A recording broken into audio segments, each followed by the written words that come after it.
करेंगे कि अगर बैंक में एफडी के ऊपर आप लोगों को ब्याज मिल रहा है और ब्याज के ऊपर बैंक आपका टीडीएस डिडक्ट कर रहा है तो किस तरीके से उस टीडीएस को आप अवॉइड कर सकते हैं। ऐसे कौन से स्टेप्स आप लोगों को लेने हैं कि बैंक उस टीडीएस को डिडक्ट ना करे और आप लोगों को कल को कोई भी फाइनेंशियली इश्यूज ना आए। तो इसको बहुत डिटेल में आज हम लोग डिस्कस करेंगे। देखिए, सबसे पहले तो बैंक टीडीएस डिडक्ट करता क्यों है। बैंक जब आपको ब्याज देता है तो एज पर सेक्शन 194A आप लोगों को जो ब्याज मिलता है, सीनियर सिटीजन के केस में 1 लाख तक कोई टीडीएस डिडक्ट नहीं होता, नॉन सीनियर सिटीजन के केस में 50,000 तक कोई भी टीडीएस डिडक्ट नहीं होता है। लेकिन अगर आपकी इनकम ब्याज से 1 लाख रुपए से ज्यादा है in case of senior citizen, others के केस में जो अदर देन सीनियर सिटीजन है 50,000 से ज्यादा है तो 10% का टीडीएस डिडक्ट करना मैंडेटरी है बैंक्स को आपके ब्याज के ऊपर। लेकिन 10% कब करेगा वो, जब आप लोगों ने पैन प्रोवाइड किया हुआ है बैंक को। अगर आपने पैन प्रोवाइड नहीं किया तो इसकी जो टीडीएस का रेट है वो 20% के अंदर कन्वर्ट हो जाएगा। तो ध्यान रखिएगा, बैंक को पैन देना भी मैंडेटरी है। अब यहाँ पे होगा क्या, जब आप पैन दे देते हैं बैंक को, बैंक टीडीएस डिडक्ट कर लेता है तो जो रिपोर्टिंग है, रिपोर्टिंग जाती है वहां से सरकार को। देखिए, कंसेप्ट को समझना बहुत जरूरी है। जो टीडीएस है उसकी रिपोर्टिंग किसको जाती है, इनकम टैक्स डिपार्टमेंट को जाती है, गवर्नमेंट को जाती है। अब हुआ क्या, आप लोगों ने इनकम अपनी दिखाई थी 5 लाख की, क्लियर, 5 लाख की आपने अपनी इनकम दिखाई, लेकिन एफडी आपने करवा दी 50 लाख रुपीस की। तो आपके टैक्स डिडक्शन की वजह से सरकार को पता चल गया कि आप लोगों ने 50 लाख की एफडी करवाई हुई है। अब गवर्नमेंट आप लोगों से पूछेगी कि भैया आप लोगों के पास 50 लाख रुपए कहां से है, प्लीज मुझे बताइए, या आपको पास इनकम टैक्स नोटिस सेंड कर दिया जाएगा। अब वो 50 लाख या तो आपको डिस्क्राइब करने पड़ेंगे कि वो पैसा कहां से आया। अगर आप डिस्क्राइब नहीं कर पा रहे हैं तो इनकम टैक्स डिपार्टमेंट आप लोगों को नोटिस भेज देगा और फर्दर आप लोगों का केस जो है वो ओपन हो जाएगा अगर आप डिस्क्राइब नहीं कर पाते हैं। इन केस आप लोग डिस्क्राइब नहीं कर पाए तो इसको अनएक्सप्लेन्ड इन्वेस्टमेंट मान लिया जाएगा। ध्यान से मेरी बात सुनिएगा, बहुत इंपॉर्टेंट बात मैं बता रही हूं। इस चीज को अनएक्सप्लेन्ड इन्वेस्टमेंट मान लिया जाएगा और अनएक्सप्लेन्ड इन्वेस्टमेंट के ऊपर लगभग जो टैक्स बनता है वो 78% का बनता है। हम लोगों ने पहले दूसरी स्लाइड यहाँ पे कवर कर ली। यहाँ पे जो अनएक्सप्लेन्ड इन्वेस्टमेंट के ऊपर टैक्स बनेगा दैट इज लगभग 78%, इसके नियर अबाउट ये टैक्स बन जाएगा। तो ये 78% में इंटरेस्ट की बात नहीं कर रही हूं, ध्यान से सुनिएगा। आप लोग 50 लाख को डिस्क्राइब नहीं कर पाए, जो 50 लाख की आपने एफडी करवाई थी, तो एफडी का आपने लेना है 78% में, ब्याज की बात नहीं कर रही हूं। तो देखिए कितना बड़ा टैक्स गवर्नमेंट ने लगाया है। तो यानी अगर आप बड़ी कोई एफडी करवा रहे हैं तो इससे पहले अपने सीए से, अपने टैक्स कंसल्टेंट से कंसल्ट जरूर कर लीजिएगा कि मैं अपनी सैलरी के अकॉर्डिंग या अपनी इनकम के अकॉर्डिंग कितने की एफडी करवा सकता हूं लीगल टर्म्स में। अगर नहीं करेंगे तो कल को इनकम टैक्स नोटिस भी आप लोगों के पास आ सकता है। दूसरी बात, जब आप एफडी करवाएंगे तो वो आपकी जो एफडी है वो बैंक में हो, पोस्ट ऑफिस में हो, एनबीएफसी में हो, निधि कंपनी में हो, कोई भी फर्क नहीं पड़ता।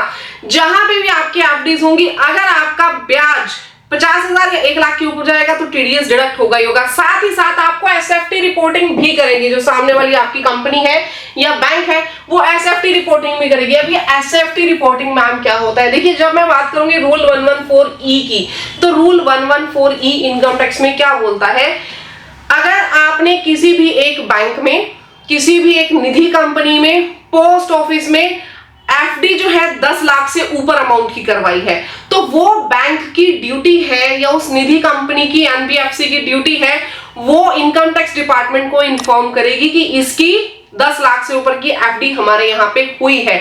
इसको हम एसएफटी, स्पेसिफिक जो ट्रांजैक्शंस है उनकी रिपोर्टिंग होती है, इसको एसएफटी के अंदर रिपोर्ट करना जरूरी है, कंपलसरी है। तो अगर आप लोगों ने अलग अलग एफडीज भी करवाई जिनकी अमाउंट 10-10 लाख से ज्यादा है, ध्यान से सुनिए, 10-10 लाख से ज्यादा वाली की ही रिपोर्टिंग होती है, कम की रिपोर्टिंग नहीं होती है। तो या तो आप अपनी एफडी की अमाउंट 10 लाख से कम रखिए और इतना रखिए कि ब्याज जो है वो भी 50,000 से कम आए, या सीनियर सिटीजन के केस में 1 लाख से कम आए तो टीडीएस भी डिडक्ट नहीं होगा। एसएफटी रिपोर्टिंग अगर चली गई तो उस बेस पे नोटिस आने के चांसेस भी बहुत ज्यादा हो जाते हैं। तो इस चीज का आप लोगों ने खास तौर पे ध्यान रखना है। नेक्स्ट अगर मैं बात करूं how to avoid the TDS, अब मेन टॉपिक पे आते हैं कि टीडीएस को अवॉइड कैसे करना है। दूसरे टॉपिक्स भी हमारा देखना एक बार बहुत जरूरी था कि अगर हम बहुत ज्यादा अमाउंट की इन्वेस्टमेंट कर देते हैं, एफडी कर देते हैं, तो क्या लीगल इंपैक्ट इसके हो सकते हैं। नाउ अगर आप लोग टीडीएस डिडक्ट के अंदर दायरे में आते हैं और आपका टीडीएस डिडक्ट होता है तो, और लेकिन आपकी जो बेसिक एग्जाम्पशन लिमिट है उससे आपकी इनकम कम आ रही है, तो आप लोग फॉर्म 121 फाइल कर सकते हैं। पहले ये फॉर्म आपके पास 15G 15H होता था, या तो 15G फाइल करते थे in case of non senior citizen. Senior citizen के केस में हम लोग फॉर्म 15H फाइल करते थे, लेकिन इन केस जो नया हमारे पास एक्ट आ रहा है इनकम टैक्स एक्ट 2025, उसके अकॉर्डिंग जो आपके पास अब 1 अप्रैल 2026 से फॉर्म लागू होने वाला है, that is form number 121। Clear? अब इसमें एक ही फॉर्म जाएगा सीनियर सिटीजन्स का भी और नॉन सीनियर सिटीजन्स का भी, लेकिन ध्यान आपने क्या करना है कि उनकी जो इनकम है वो बेसिक एग्जम्पशन लिमिट से कम होनी चाहिए, बेसिक एग्जम्पशन लिमिट से ज्यादा नहीं होनी चाहिए। जैसे कि नई स्कीम में मैं बात करूं, आपकी 4 लाख की बेसिक एग्जम्पशन लिमिट दी गई है, तो जरूरी नहीं है सिर्फ इंटरेस्ट ऑन एफडी के केस में, अदर जो टीडीएस आपके डिडक्ट होते हैं उस केस में भी ये फॉर्म आपका फाइल किया जा सकता है। And the main important thing is that जिस पर्सन के लिए आप ये फाइल कर रहे हैं वो पर्सन का रेजिडेंट होना बहुत जरूरी है, वो पर्सन नॉन रेजिडेंट नहीं होना चाहिए। एक और चीज आपने इसमें ध्यान रखनी है, ये जो फॉर्म है ये फॉर्म आप कंपनीज के लिए फाइल नहीं कर सकते, ये फॉर्म पार्टनरशिप फर्म्स के लिए आप फाइल नहीं कर सकते। फॉर्म नंबर 121 आप फाइल कर सकते हैं इंडिविजुअल्स के लिए, ट्रस्ट के लिए, एचयूएफ के लिए। अगर एचयूएफ का भी टीडीएस डिडक्ट होता है और आप लोग चाहते हैं कि बैंक टीडीएस डिडक्ट ना करे क्योंकि हमारी जो इनकम है वो बेसिक एग्जम्पशन लिमिट से कम है, तो आप लोग फॉर्म 121 फाइल कर सकते हैं। नाउ नेक्स्ट अगर मैं बात करूं, बहुत सिंपल सी चीज है, आप लोगों को कोई फाइलिंग नहीं करनी, सिर्फ एफडी करवाते वक्त कुछ बातों का ध्यान रखना है। आप लोगों ने क्या करना है, जो एफडी है फॉर एग्जांपल आप 25 लाख की एफडी करवाना चाहते हैं, 24 लाख की मैं ले लेती हूँ, बाइफर्केशन इजी हो जाएगा। आप लोग 24 लाख की एफडी करवाना चाहते हैं तो आप लोग 8 लाख की 3 एफडीज, 8 लाख की 3 एफडीज करवा सकते हो 3 अलग अलग बैंक्स में। इससे होगा क्या, ब्याज आपका, आपने इसी तरीके से ही एफडी करवानी है, अमाउंट इसी तरीके से डिस्ट्रीब्यूट करनी है कि आपकी जो एफडी का ब्याज है वो 50,000 से कम रहे in case of non senior citizen, और सीनियर सिटीजन के केस में वो जो अमाउंट है ब्याज की वो 1 लाख से कम रहनी चाहिए। फॉर एग्जाम्पल मैं यहाँ पे 6% इंटरेस्ट लेकर के चल रही हूँ, यहाँ पे 48,000 इंटरेस्ट इसने दिया, 48 इसने दिया और 48 ही इस बैंक ने दिया, तीनों बैंक्स ने आपको 48,000 का ब्याज दिया है।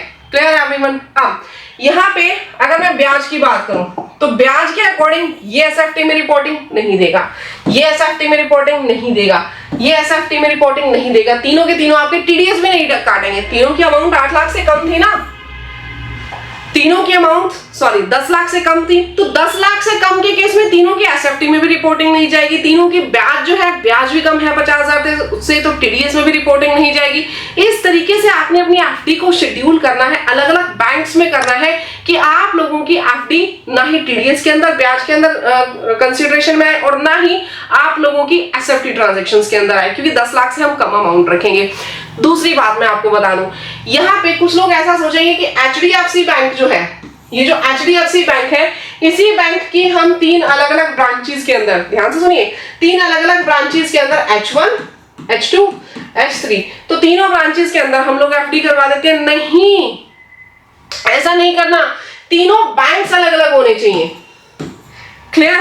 बैंक ही अलग अलग होने चाहिए, ऐसा नहीं करना कि एक ही बैंक की 3 ब्रांचेस आप लोगों ने कर दी। अगर ऐसा कुछ कर दोगे तो वापस से रिपोर्टिंग हो जाएगी, क्योंकि एक बैंक का डाटा कंसोलिडेट होकर के ही जाता है, पैन वाइज हर डाटा कंसोलिडेट होता है, तो ऐसा नहीं करना आपने कि सिंगल बैंक के अंदर ही अलग अलग ब्रांचेस में आपने जो एफडीज है अपनी वो करवा दी।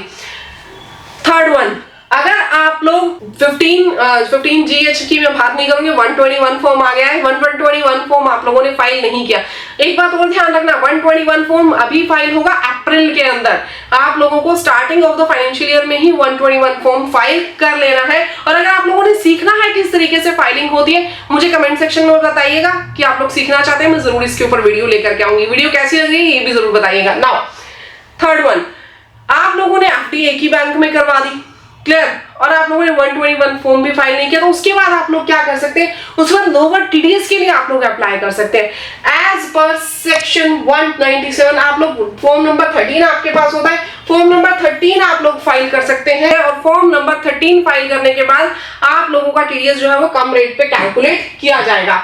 नेक्स्ट अगर मैं बात करूं, आप लोगों का टीडीएस डिडक्ट हो गया, कुछ भी नहीं कर पाए आप, आप लोगों का टीडीएस डिडक्ट हो चुका है, ना ही फॉर्म 13 फाइल हुआ, ना 121 फाइल हुआ, ना आप लोगों ने अलग अलग बैंक में एफडी करवाई, देन आपके पास क्या ऑप्शन है, आप लोग अपनी आईटीआर फाइल कीजिए। आईटीआर फाइल करने के बाद आप जो अपना रिफंड है रिफंड क्लेम कर सकते हैं। हम लोग आईटीआर फाइलिंग की वीडियोस भी अपने इस चैनल पे डालेंगे, आप लोग हमारे चैनल को सब्सक्राइब कर लीजिएगा, ताकि जो फाइनेंशियल ईयर 25-26 में अगर आपका टीडीएस डिडक्ट हुआ है और आपने उसकी रिटर्न्स फाइल करनी है, तो हम अपने चैनल पे ही अपने यूट्यूबर्स को दिखाते हैं लाइव फाइलिंग की किस तरीके से आपको फाइल करना चाहिए। इस चैनल को सब्सक्राइब कर लेना, ताकि अब नेक्स्ट जो हमारे पास आईटीआर फाइल होंगी आप लोगों को उसके अंदर हेल्प मिल सके। नाउ टीडीएस आप लोगों का कंप्लीटली रिफंड आ जाएगा। अगर हमारी पेड सर्विसेज आप लोगों को चाहिए तो नीचे मैंने नंबर भी दिया हुआ है डिस्क्रिप्शन बॉक्स में, आप उसके ऊपर कांटेक्ट कर सकते हैं, हम आप लोगों को सर्विसेज प्रोवाइड करवा देंगे आईटीआर फाइलिंग से रिलेटेड। नेक्स्ट आप देखेंगे एक मोस्ट इंपॉर्टेंट ट्विस्टिंग पॉइंट जो मैं आप लोगों से डिस्कस करने वाली हूं, जो डीआईसीजीसी है। डीआईसीजीसी आप लोगों के लिए एक ऐसी स्कीम, एक ऐसा एश्योरेंस लेकर के आता है जिसकी वजह से मैं आप लोगों को गाइड करूंगी कि हर एक बैंक में जो आप अपनी एफडी करवाते हैं उसकी अमाउंट 5 लाख या उससे कम रखिएगा। अगर 5 लाख से ज्यादा आप लोग अमाउंट रखते हैं तो उसमें एक छोटा सा नुकसान आपको हो सकता है। देखिए, अगर कल को बैंक डूब गया, कल को बैंक के साथ कुछ भी अनहोनी हो गई, तो होगा क्या? डीआईसीजीसी क्या बोलता है कि हर एफडी के ऊपर मैं 5 लाख का एश्योरेंस दूंगा, यानी वो आपके एफडी को इंश्योर कर देता है एक तरीके से कि आपका जो पैसा है मेरे पास सेफ है 5 लाख रुपए तक। बाय चांस आपकी 8 लाख की एफडी थी, क्लियर, फॉर एग्जांपल आपकी 8 लाख की एफडी थी, बट हुआ क्या, बैंक के केस में कोई अनहोनी हो गई, आपका पैसा डूब गया, तो डीआईसीजीसी कितने का इंश्योरेंस देगा आपको? 5 लाख का, यानी 5 लाख आपको दे दिए जाएंगे, लेकिन बाकी पैसा आपका क्या हो जाएगा? खत्म हो जाएगा। तो आप लोग ऐसे ही कीजिए ना कि 5 लाख की ही एफडी बना करके रखिए, इससे ज्यादा की एफडी मत बनाइए, ताकि आप लोगों का पैसा पूरा इंश्योर्ड रहे और कोई भी दिक्कत ना आए। तो गाइस, बहुत अच्छे से हमने सीखा कि किस तरीके से आप लोग टीडीएस को अवॉइड कर सकते हो एफडी के ऊपर। अगर आप लोगों को ये वीडियो अच्छी लगी हो तो वीडियो को लाइक, चैनल को सब्सक्राइब जरूर कीजिएगा। मिलते हैं नेक्स्ट वीडियो में, तब तक के लिए thank you, bye bye, take care everyone. और अगर अदर किसी टॉपिक पे आप लोग चाहते हो कि हम लोग आप लोगों के लिए वीडियो लेकर के आए तो कमेंट सेक्शन में जरूर बताइएगा। Thank you.